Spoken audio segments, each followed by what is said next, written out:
स्वागत है आपका न्यूज लॉजिक्स में। दोस्तों आज हम जानेंगे खेसारी लाल यादव की कार कलेक्शन के बारे में। भोजपुरी में एक तरफा राज करने वाले खेसारी लाल यादव के पास 3 बाइक और 4 कार हैं। शुरू खेसारी लाल यादव की बाइक से करते हैं। पहले नंबर पर आती है पल्सर जिसकी कीमत 1,39,000 है। दूसरे नंबर पर आती है यामाहा R15B4 जिसकी कीमत 1,72,000 है। तीसरी बाइक है क्लासिक बुलेट जिसकी कीमत 1,87,000 है। अब बात करते हैं खेसारी लाल यादव की कार के बारे में, जिसमें पहले नंबर पर आती है बलेनो। इसकी कीमत 21 लाख रुपए है। इस गाड़ी को खेसारी लाल यादव के नौकर केवल घूमने फिरने या बाजार जाने के लिए उपयोग करते हैं। दूसरे नंबर पर आती है टोयोटा फॉर्च्यूनर जिसकी कीमत 40 लाख रुपए है और इसको खेसारी लाल यादव के बच्चे और उनकी पत्नी चंदा देवी घूमने के लिए उपयोग करते हैं। अब आती है खेसारी लाल यादव की फॉर्च्यूनर जिसकी कीमत 84 लाख रुपए है। इसकी इतनी अधिक कीमत होने का कारण इसका मॉडिफिकेशन है। इस कार को मॉडिफाई करके बुलेट प्रूफ बनाया गया है।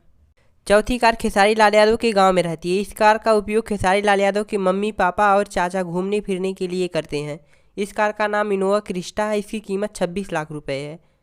दोस्तों आशा करता हूँ आपको वीडियो पसंद आई होगी। अगर वीडियो पसंद आई हो तो वीडियो को लाइक कर दीजिए और चैनल को सब्सक्राइब कर लीजिए।